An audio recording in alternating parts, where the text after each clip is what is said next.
2 tahun Jokowi jadi presiden, kasus Ahok. Seluruh umat Islam dari belahan bumi Indonesia, jutaan umat Islam termasuk dari Palembang, mereka berjuang pergi ke sana. Jutaan umat Islam, ribuan para habaib, ribuan para kiai, ribuan para ulama, jutaan bendera Majelis Taklim di bawah langit Jakarta, di depan istana presiden, menuntut, meminta keadilan dari presiden untuk menangkap Ahok. Malah presidennya lari, presidennya kabur, presiden pecundang, pengkhianat bangsa, pengkhianat negara, pengkhianat rakyat. Kamu Jokowi, kamu kalau ketemu Jokowi kamu buka celananya itu, jangan-jangan head Jokowi.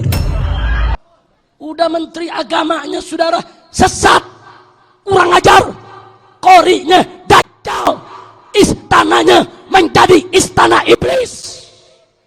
Ketika ada narasi-narasi kebencian dari para habib kepada pemimpin-pemimpin bangsa, kepada presiden kita, kepada ulama-ulama Nahdlatul Ulama, saya jadi penasaran dengan nasab mereka. Kok turunan Nabi mencaci maki presiden? Luar biasa, sepertinya presiden tidak ada kehormatan.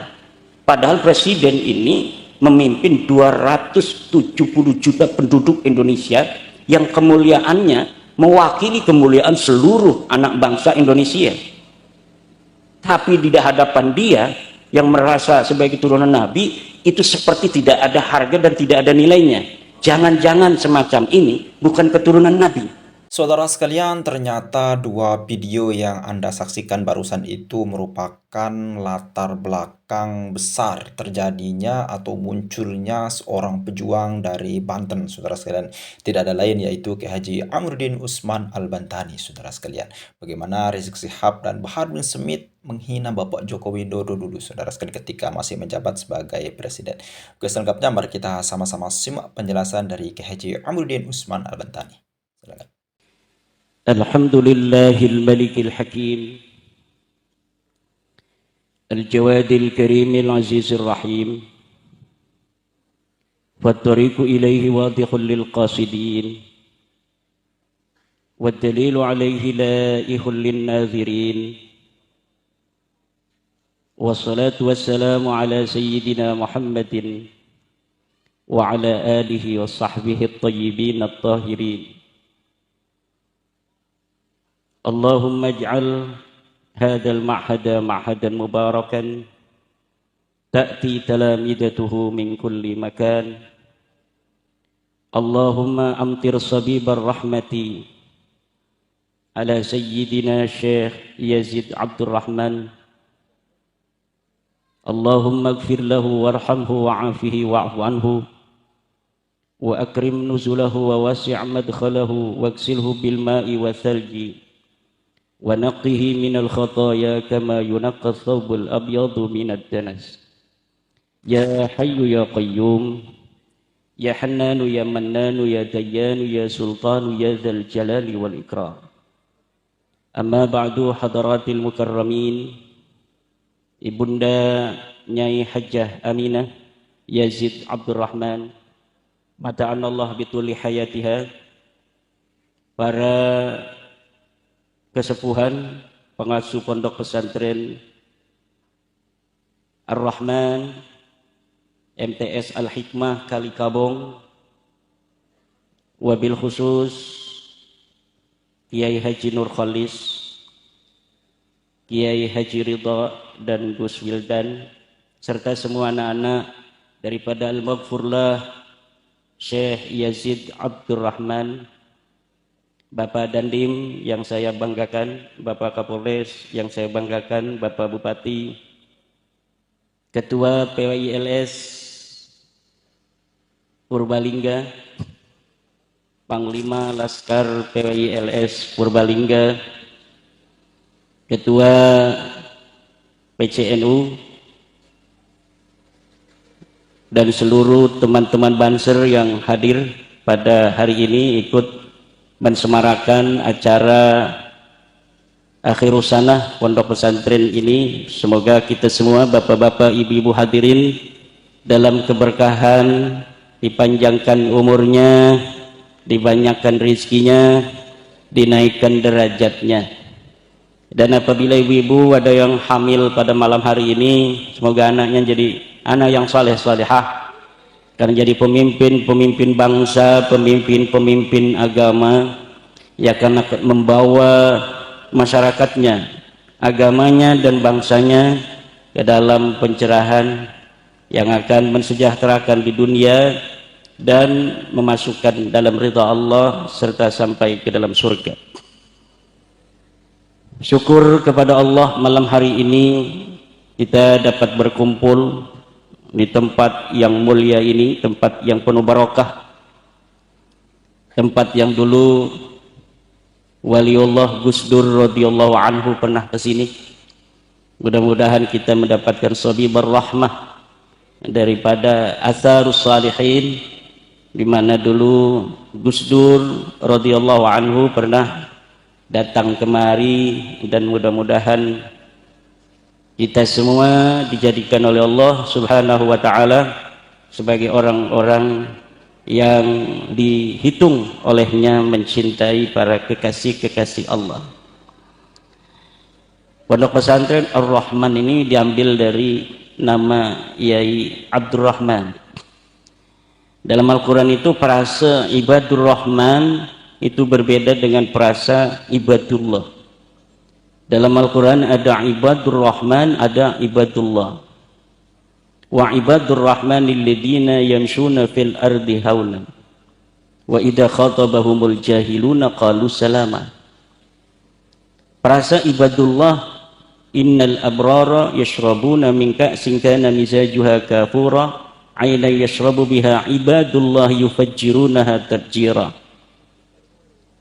yufuna bin nadri wa yakhafuna yawman kana syarruhu mustatira wa yut'imuna at-ta'ama ala hubbihi miskinan wa yatiman wa asira.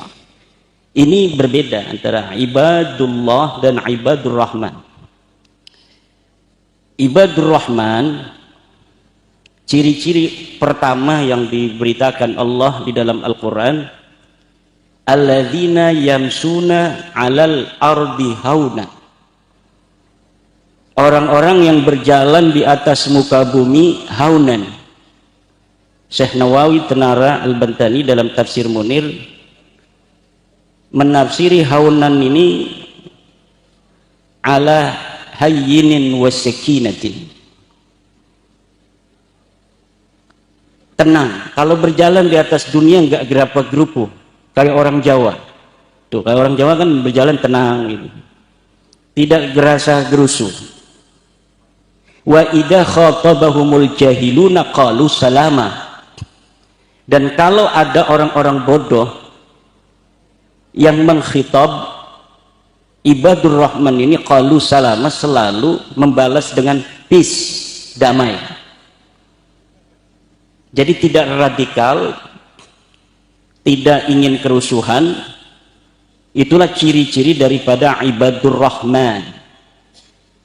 Berbeda dengan Ibadullah. Nah, Ibadullah ini mempunyai ciri-ciri utama yang tadi saya bacakan di dalam Al-Quran, bahwa Ibadullah ini disebut juga Al-Abrar, orang-orang yang senantiasa berbuat baik. Innal abrara yashrabuna min ka'sin kana mizajuha kafura aina yashrabu biha ibadullahi yufajjirunaha tafjira. Cirinya apa? Yufuna, menepati janji, menepati nadar. Wa yakhafuna yawman kana syarruhu mustatira, dan sangat takut terhadap suatu hari yang kejelekannya mustatira, panjang sekali. Hari ini ada orang yang terkena penyakit kanker misalnya, syarr, sakit, tapi syarruhu ghairu mustatir, tidak akan lama. Kalau dia sudah sembuh, selesai. Atau dia mati, selesai. Toh setelah mati kita akan hidup lagi. Mati itu tidak lama. Makanya tentara, Pak Dandim dan anak buah itu berani mati. Kenapa? Tahu kalau mati itu dalam berjuang membela negara, tidak lama mati, hidup lagi. Maka dalam tradisi NU, orang wafat itu kemudian dikirim doa. Ini tradisi NU.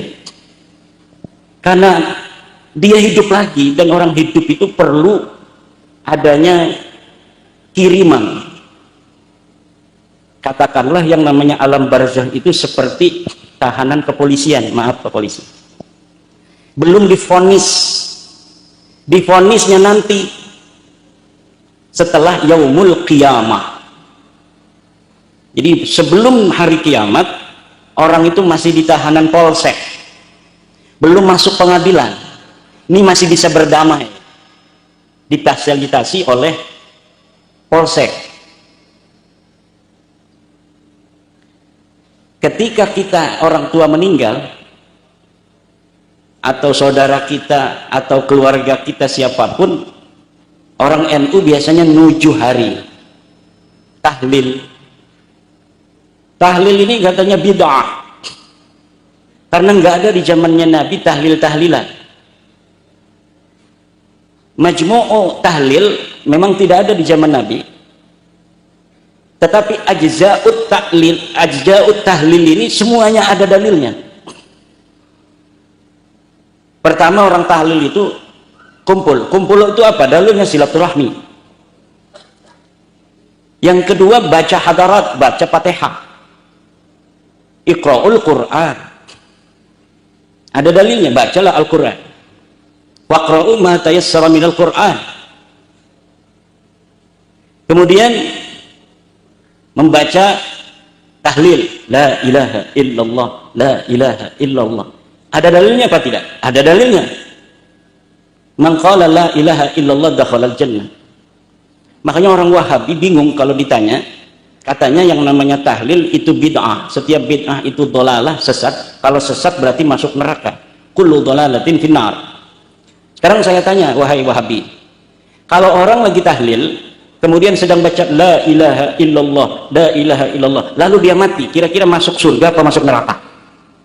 Gak bakal bisa jawab dia. Hanya orang yang ba'idun minar rahmah yang mengatakan orang sedang membaca la ilaha illallah itu akan masuk neraka.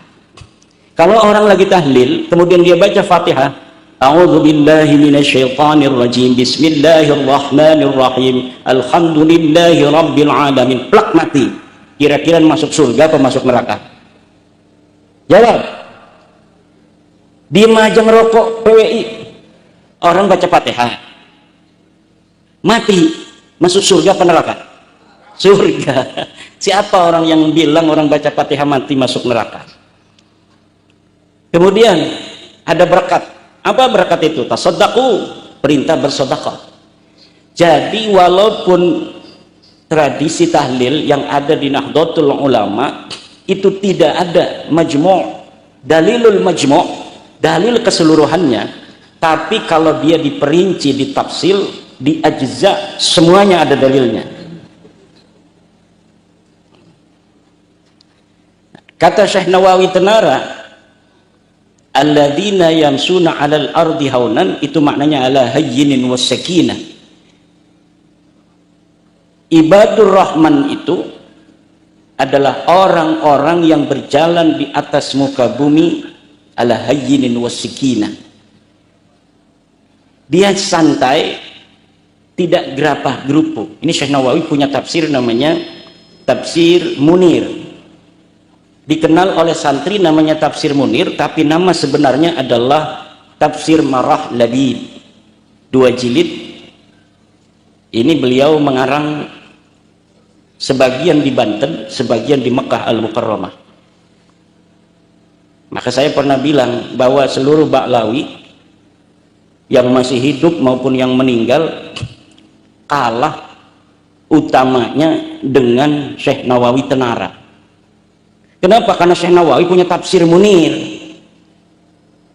Ba'lawi nggak ada yang punya kitab tafsir, baik ulama yang sudah mati maupun ulama yang masih hidup.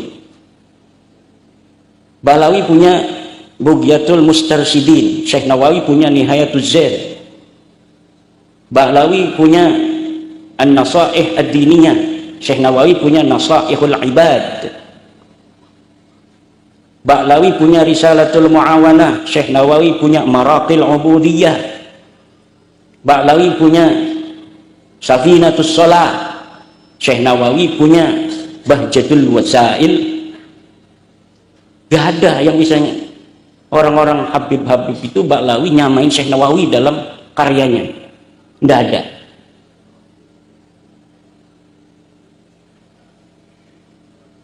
Kan mereka yang selalu mengunggul-unggulkan, ini lebih utama Pak Muqaddam daripada Syekh Abdul Qadir Jailani, Kiai Ridho, Kiai Nur Khalis, Kiai NU, 70 kiai kalah dengan satu Habib yang bodoh, kan begitu? Nggak ada dalilnya, sama sekali tidak ada dalilnya.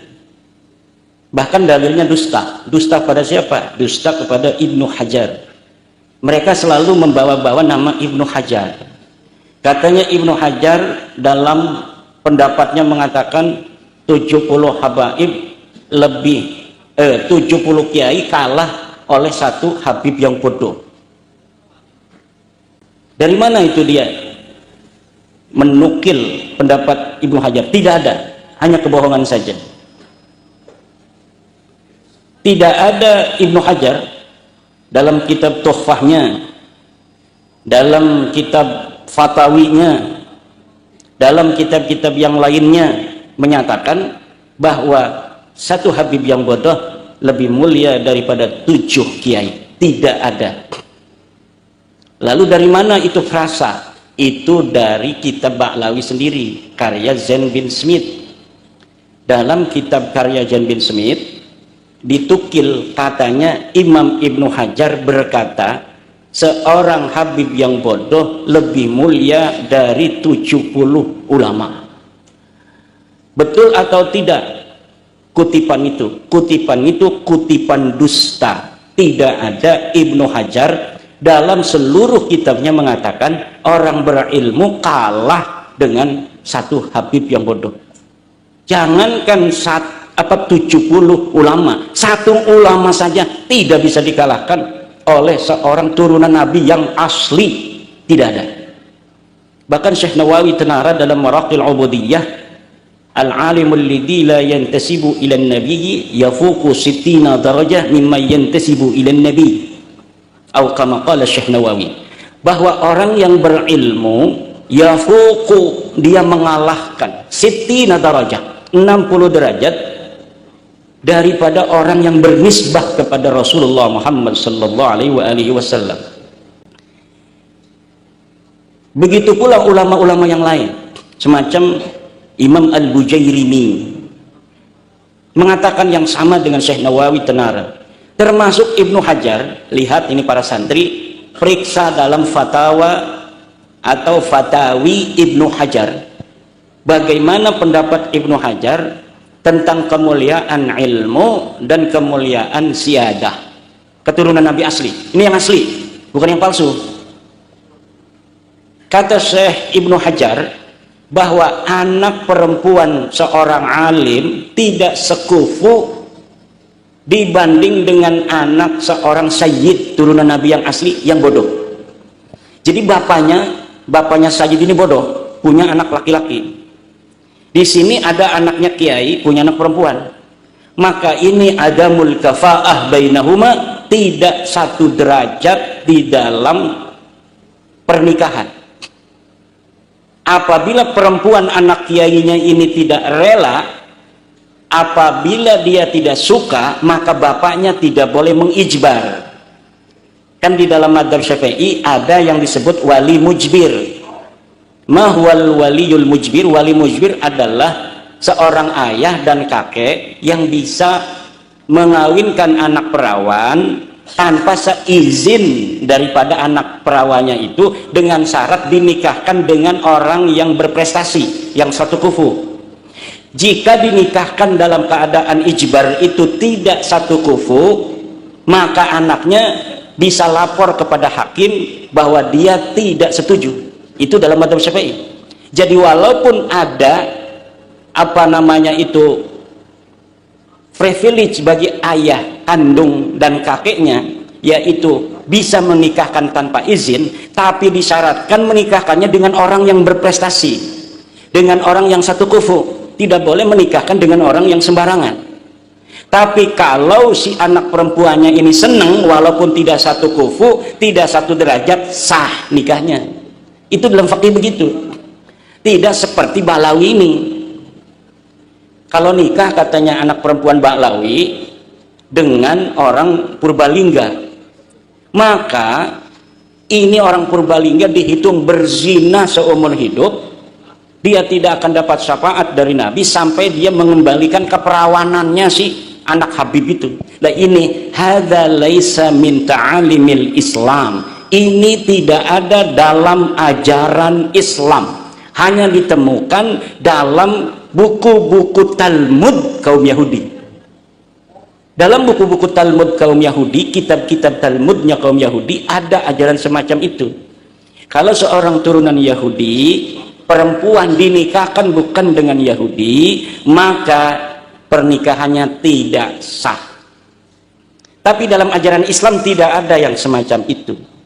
Lalu dia menggunakan ajarannya siapa kalau bukan menggunakan ajaran Islam? Dan ajaran-ajaran semacam ini banyak sekali rasisme yang diatasnamakan keturunan Nabi, padahal ketika diperiksa, diteliti secara ilmu historis tidak terbukti. Kenapa? Karena nasab itu bicara tentang perspektifnya. Ada perspektif biologis, ada perspektif historis, ada perspektif genealogis.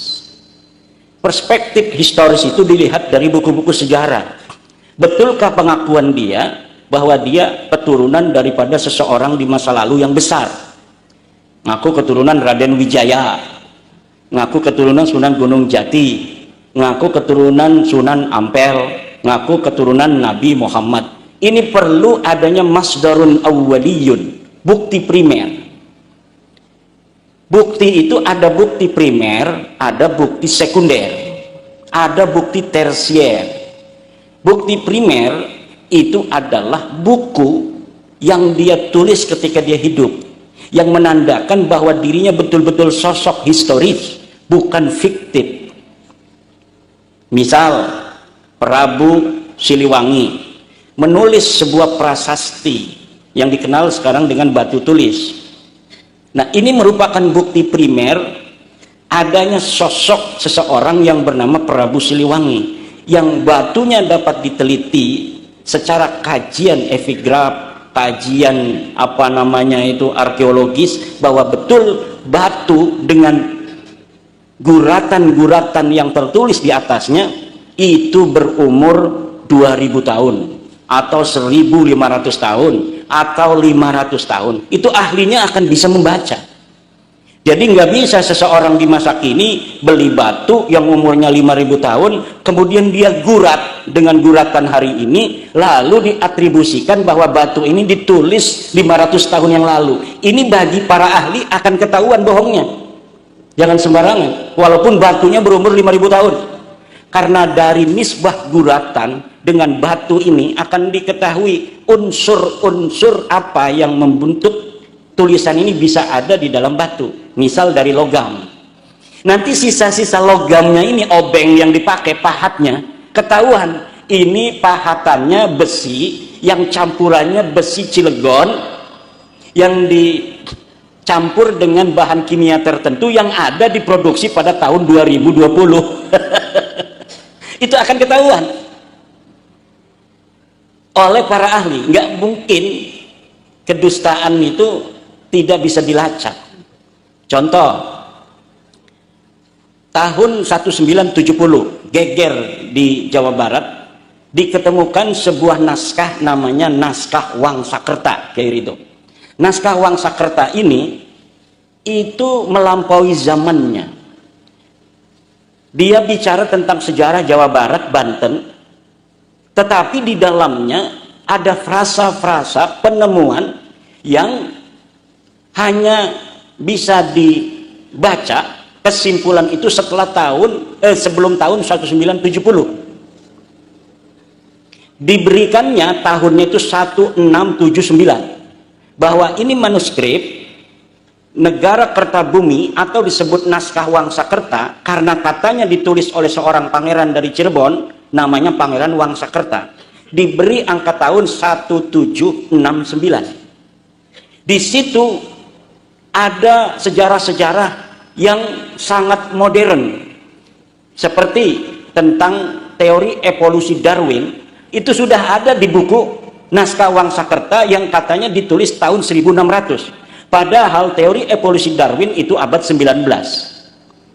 Kemudian susunan nama raja-raja Tarumanegara itu sangat terperinci sekali yang tidak ditemukan oleh naskah-naskah yang berada di bawah tahun 1970. Sebelum 1970 itu baru ditemukan.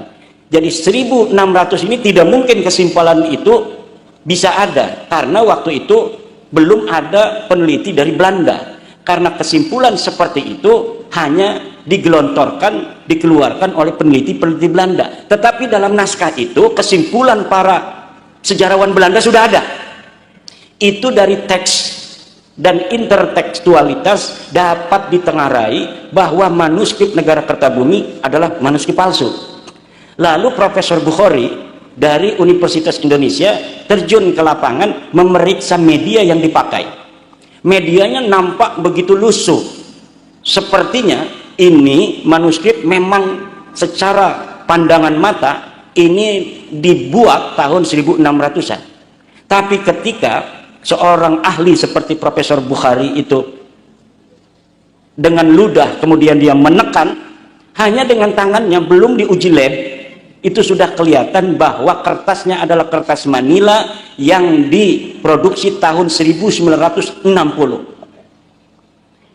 Dan dari naskah ini pula lah saya dulu terjebak, karena naskah Wangsakerta atau disebut dengan nama Negara Kertabumi ini, di dalamnya selain menulis tentang sejarah kerajaan masa lalu di abad 1 Masehi, yaitu kerajaan Salakanegara, dilanjutkan abad 5 Masehi kerajaan Tarumanegara, selanjutnya kerajaan Pajajaran.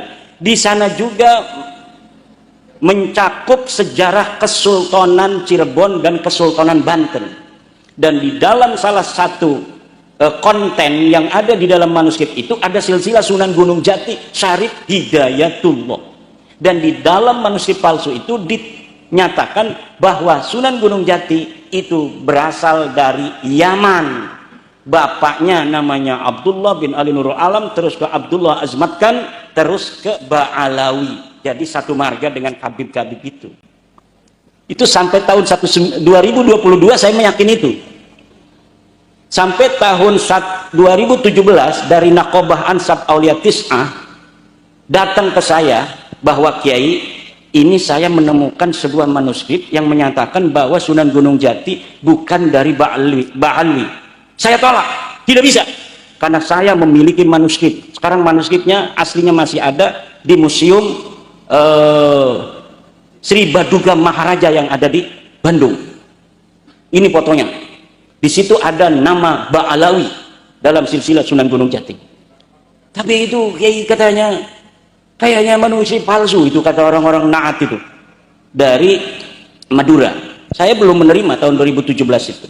Tapi ketika ada narasi-narasi kebencian dari para habib kepada pemimpin-pemimpin bangsa, kepada presiden kita, kepada ulama-ulama Nahdlatul Ulama, saya jadi penasaran dengan nasab mereka.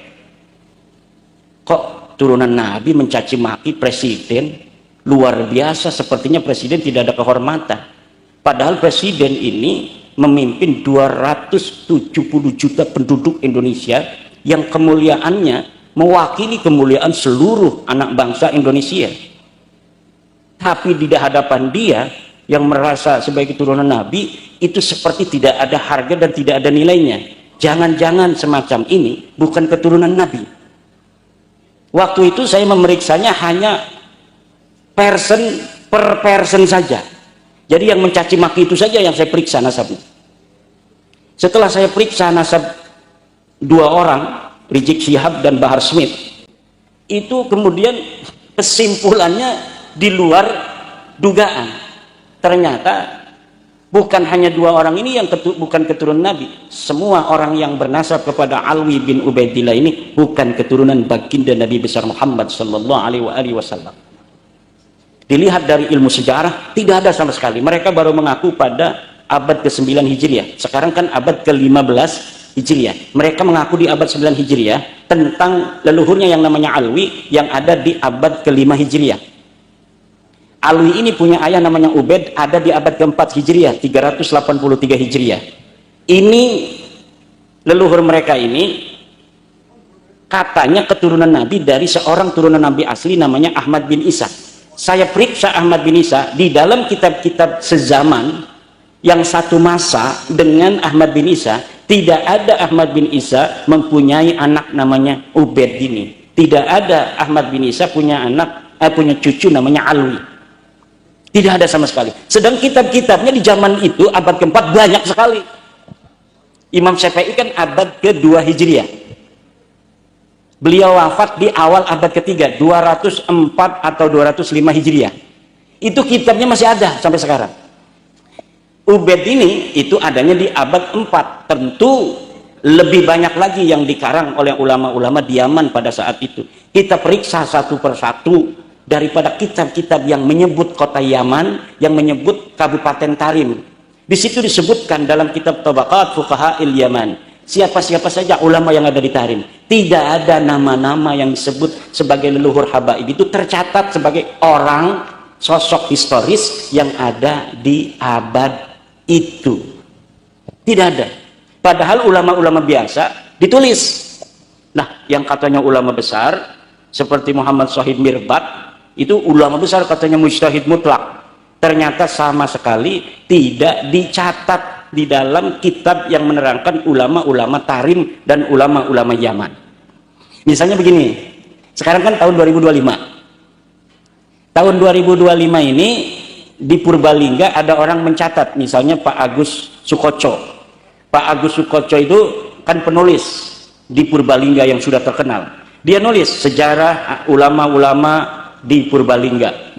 Satu, Kiai Yazid Abdurrahman, dilanjutkan oleh Kiai Ridho, segala macam ditulis ulama-ulama Purbalingga. 300 tahun kemudian ada orang meneliti Purbalingga. Siapa sih ada ulama-ulama yang hidup di tahun 2025 dengan menggunakan naskah sezaman dengan tahun 2025 ini yang tulisan daripada Bapak Agus Sukoco. Ditemukan manuskripnya. Oh, masih ada tuh di perpustakaan Arsip Nasional, misalnya buku karya Bapak Agus Sukoco yang menerangkan nama ulama-ulama Purbalingga. Oh, memang disebutkan ada kiai namanya Kiai Ridho. Betul, dia disebutkan di situ putra daripada Kiai Yazid Abdurrahman, kiai yang katanya galak pada masanya. Saya ada yang bisikin, Kiai Yazid ini nggak kayak Kiai Ridho begini halus. Kiai Yazid orangnya galak katanya. Kalau Kiai Ridho halus nih, nurut ibunya genetiknya, mitokondrianya kuat itu. Karena DNA itu ada DNA parental, ada paternal, ada mitokondria. Kalau paternal itu kita ingin mengetahui leluhur kita, ayah bin ayah bin ayah bin ayah bin ayah bin ayah bin ayah sampai Nabi Adam alaihissalam. Itu bisa terdeteksi. Kalau mitokondria itu kita ingin mengetahui ibu kita, punya ibu, punya ibu, punya ibu, punya ibu, punya ibu sampai Siti Hawa. Kalau parental zigzag. Yang zigzag itu untuk mengetahui kadar berapa persen kita orang Purbalingganya, berapa persen nenek-nenek kita yang orang Bantennya, berapa persen nenek-nenek kita yang orang Indianya. Itu tes DNA parental yang zigzag untuk mengetahui kadar genetik kita lebih banyaknya dari keturunan mana. Dan ini sudah diadakan sebuah tes DNA tahun 2021 oleh orang Banten, itu pemilik Historia yang sekarang jadi anggota DPR RI dari PDI. Nah, itu mengambil sampel-sampel di Indonesia, diantaranya sampel Najwa Shihab dari Baklawi perempuan. Setelah diperiksa DNA Najwa Shihab itu, lihat di Google masih ada, 48%-nya bukan orang Arab, dia orang India. Jadi lebih dominan genetik yang ada di dalam diri Najwa Shihab itu orang India, bukan orang Arab. Nah, itu untuk mengetahui persentase genetik dari suku apa saja yang mempengaruhi seseorang. Ini saya ini sekarang tinggalnya di Banten, tapi silsilahnya itu lari kemana-mana. Dari Wonosobo ada, mungkin kalau sudah Wonosobo ada, yang terdeteksi itu dari nama Kiai Ageng Wonosobo, ada dari Maduranya ada dari Prabu Siliwanginya, ini yang paling banyak kali. Ada dari Cirebonnya, ada dari Acehnya, tapi belum tes DNA.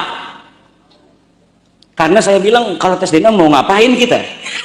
Mau hebat-hebatan nih tes DNA saya, kamu harus tunduk pada saya, kamu tes DNA-nya G, saya J1, kan nggak begitu juga.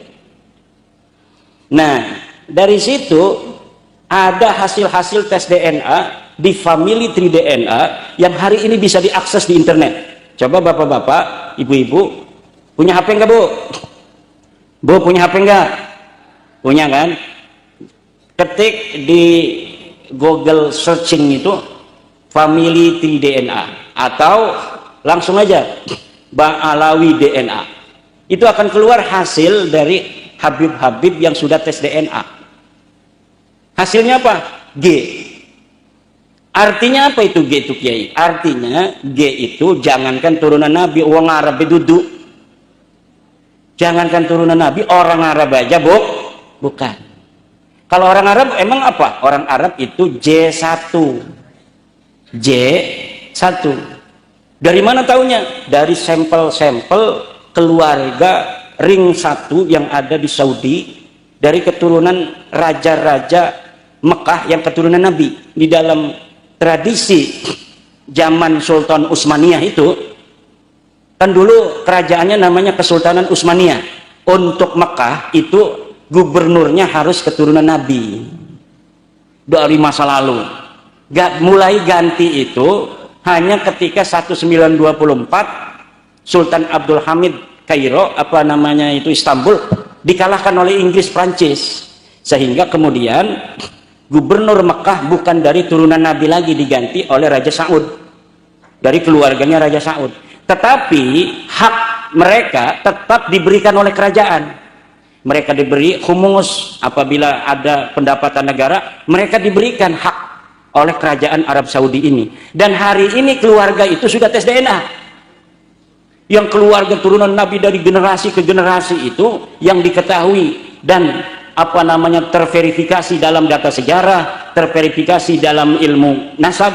Jadi kalau turunan Nabi, bapak-bapak, dari zaman dulu semenjak tahun 199 Hijriah itu sudah ada kitab. Ini Nabi punya anak Fatimah, Fatimah punya anak 2 Hasan Husain, Husain punya anak sekian, Hasan punya anak sekian. Nanti 100 tahun lagi ada lagi kitab, penambahan-penambahan itu ditaruhin penambahan. Setiap tahun, setiap abad, kadang-kadang ada 5-10 kitab yang ditulis. Dan kitabnya hari ini kebanyakan bisa diakses di internet. Dari mana? Dari universitas-universitas yang ada di Turki, yang dulunya peradaban Islam kuat di sana. Yang ada di Saudi, bahkan yang ada di apa namanya itu Vatikan. Sebagiannya ada di British Library di Inggris, ada juga di Leiden Library University di Leiden, Belanda.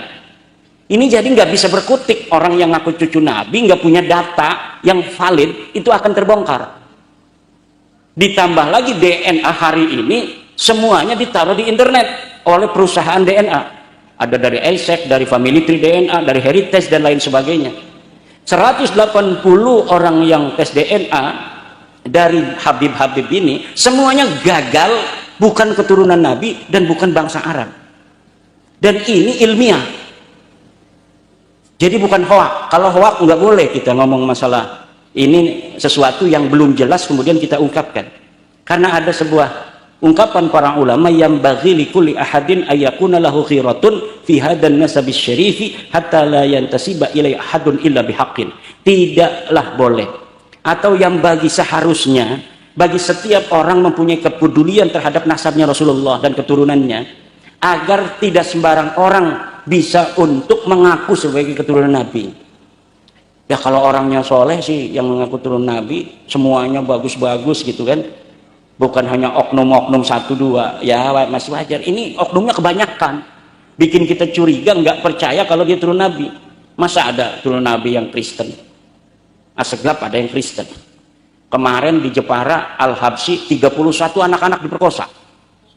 Kemarin di Jombang jadi pengedar narkoba. Di Bekasi Al-Atas tatonya satu badan.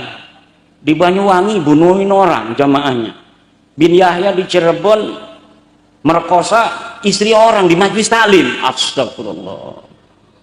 Lah ini yang begini-begini ini, apakah kita membiarkan orang membawa-bawa nama Nabi kemudian memalukan nama Nabi itu sendiri? Wajib hukumnya bapak-bapak, wajib hukumnya. Wajib apa? Wajib memberitahu kepada orang lain bahwa dia bukan turun Nabi. Agar apa? Agar nama Nabi tidak disematkan pada orang model begitu. Kan terlalu banyak oknumnya. Yang satu caci maki para kiai, caci maki ulama, caci maki polisi, caci maki para pejabat. Nah, RT itu pangkatnya tinggi loh. RT itu mengepalai 40 keluarga. Dia bukan RT acan, berani mencaci maki seorang jenderal. Dalam ilmu sosial antropologi ini nggak masuk akal. Tapi kenapa terjadi? Dia merasa lebih tinggi dari sisi spiritual yang dimanipulasi itu. Dan ini yang kita harus potong, agar saudara-saudara kita tidak dieksploitasi oleh oknum-oknum yang mengaku sebagai keturunan Nabi, padahal dia tidak ada ikatan sama sekali dengan Rasulullah. Ini bahaya. Kalau misalnya 99% orang bohong nasab ini, itu selalu berbuat baik. Tiap ketemu orang, ketemu Pak TNI, kasih duit 5 juta. Nih, buat beli sepatu baru, ya kan? Ketemu polisi ini, beli peluitan 5 juta. Ketemu kiai ini, buat beli BHS. Nah, yang begitu itu udah, suruh malsuin juga nggak apa-apa. Membawa nama besar Rasulullah semakin hebat. Ya Rasul, orang yang mengaku cucumu ini luar biasa, sudah kami dicerahkan dengan Islam yang dibawa oleh engkau.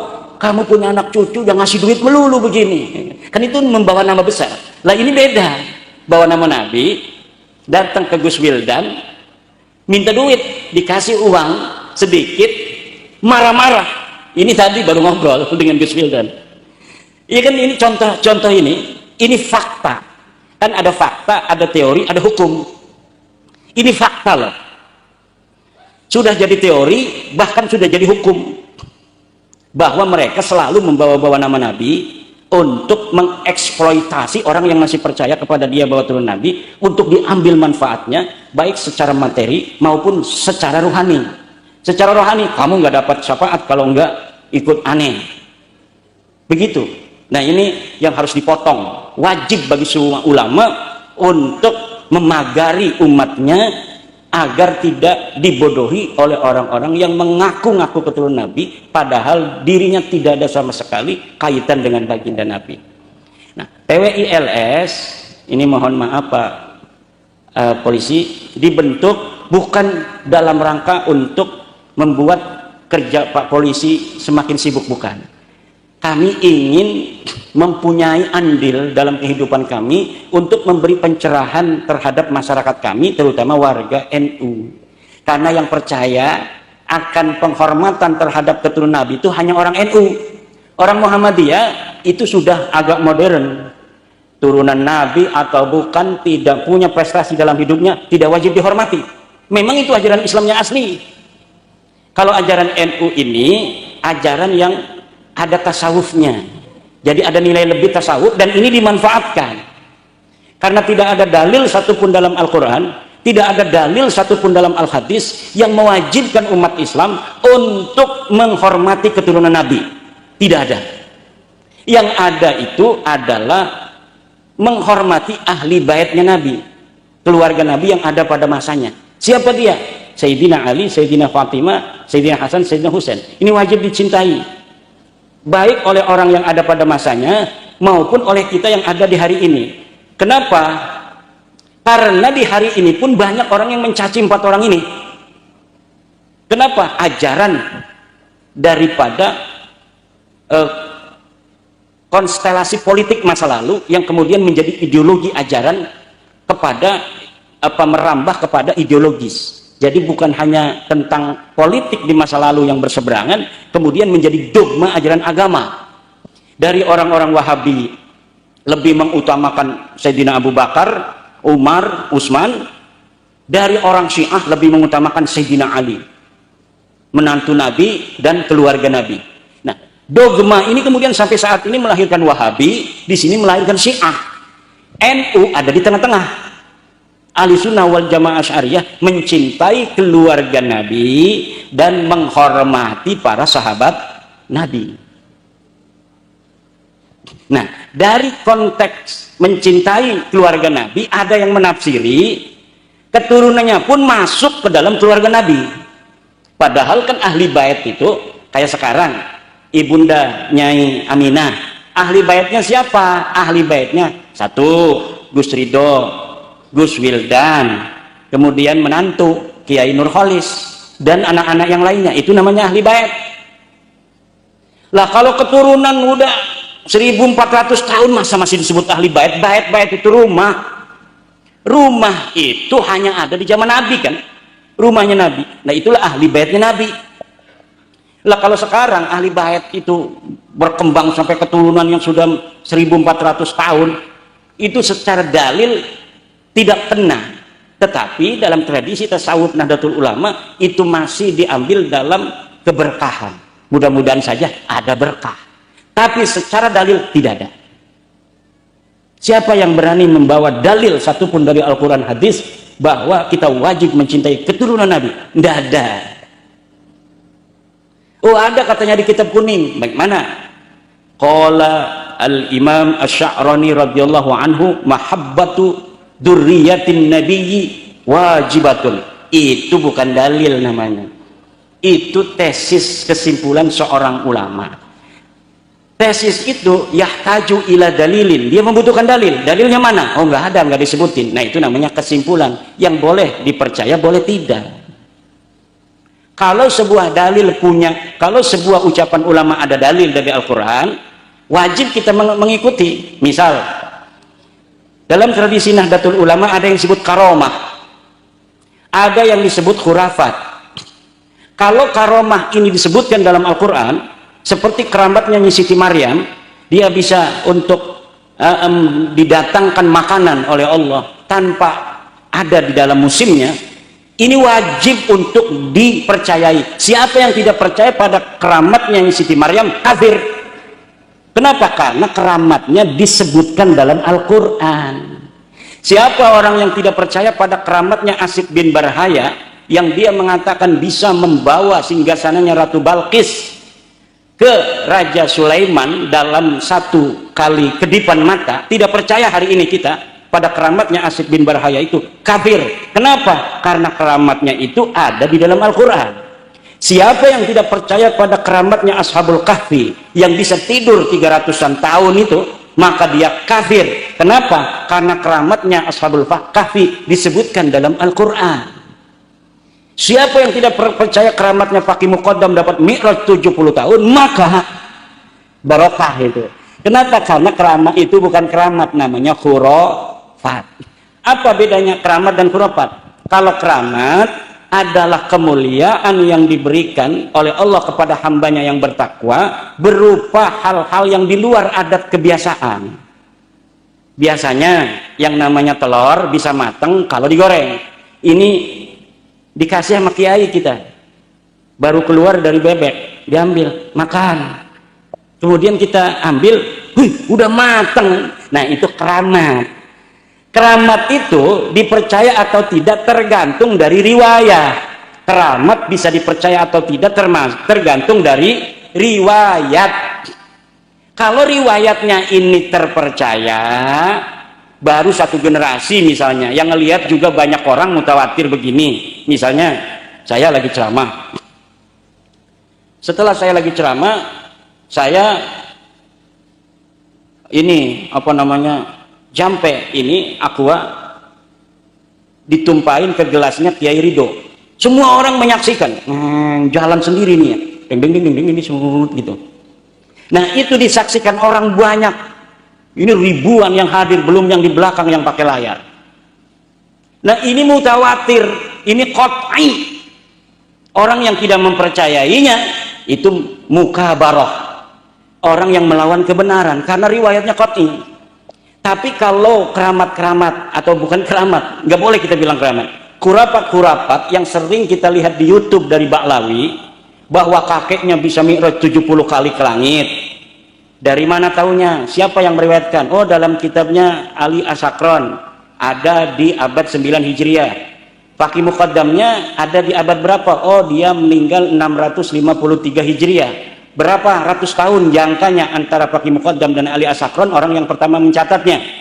Oh, sekian ratus tahun, 300-an tahun misalnya. Lalu dari mana Ali Asakron mendapat riwayat itu? Dia tidak menyebutkannya, pokoknya kita wajib percaya. Nggak bisa, itu namanya dusta. Itu namanya, itu bukan cerita keramat, itu namanya khurafat. Apa? Khurafat itu. Tapi cerita-cerita kewalian dan keramat Syekh Abdul Qadir Jailani itu orang yang masih hidupnya mencatat kitabnya, bahwa Syekh Abdul Qadir Jailani dhaharat karamatuhu amaman nas, bahwa keramatnya Syekh Abdul Qadir Jailani terlihat di tengah-tengah manusia. Itu dicatat oleh siapa? Oleh orang yang hidup pada zamannya Syekh Abdul Qadir Jailani. Nah, kalau oleh orang yang hidup pada masanya, seperti saya hidup dengan Abu Yadim Yati, saya pernah melihat keramatnya Abu Yadim Yati. Saya menulis dalam kitab saya. Itu namanya bukti sezaman yang tidak perlu riwayat lagi, karena saya bertemu dengan Abu Yadim Yati. Tapi Ali Asakron ada di abad 9, 895 Hijriah, dia menulis kitab Al-Burqatul Musyiqah, menyebut keramatnya Faqih Muqaddam yang hidup di 653 Hijriah tanpa ada sanad, tanpa ada riwayat. Itu namanya khurafat, kedustaan, cerita-cerita dusta. Siapa dari Ba'lawi ulamanya yang hebat yang mampu datang ke saya membawa sebuah dalil bahwa seorang Faqih Muqaddam pernah hidup di alam dunia? Silahkan datang bawa dalilnya. Nggak ada. Orang itu nggak pernah ada di dunia. Dari mana tahunya? Dari kitab-kitab yang ada pada masa Faqih Muqaddam itu hidup, disebutkan siapa saja orang yang pernah hidup di tarim dari ulama, tidak pernah menyebutkan ada seorang namanya Muhammad bin Ali Faqih Muqaddam. Tidak ada. Siapa yang bisa membantah? Tidak bisa. Karena membantah itu perlu dalil. Al-man'u itu harus ada dalil. Dalilna eueuh. Kalau dalilnya sudah, kata Roma Irama, menyerah saja. Nggak mau nyerah, malah marah-marah sama saya. Dajjal, Imad itu dajjal, pengadu domba, masuk neraka dia. Yang masuk neraka yang bohong dong. Masa yang nyampein kebenaran masuk neraka? Betul apa tidak? Betul apa tidak? Nah, ini kenapa saya sampaikan juga, ini mohon maaf, ini ada Bapak Dandim, ada Bapak Kapolres dan sebagainya, agar memahami ini. Terserah nanti Bapak kesimpulannya kan itu masing-masing. Bisa diteliti juga, ada pakar-pakarnya beliau-beliau ini nanti. Nah, ini nanti bisa untuk menjadi rembukan bagi siapa saja yang ingin meneliti. Dan siapa orang yang ingin mempunyai pendahuluan, silahkan baca buku saya, Ulama Nusantara Menggugat Nasab Palsu. Bisa di-download di internet. Di situ dalil-dalilnya beserta pemalsuan-pemalsuan kitab yang mereka lakukan dapat dilihat dan dapat diverifikasi, karena saya menyantumkan halaman berapa, percetakannya apa, apabila dia masih berupa manuskrip, ada di perpustakaan apa, di kota apa.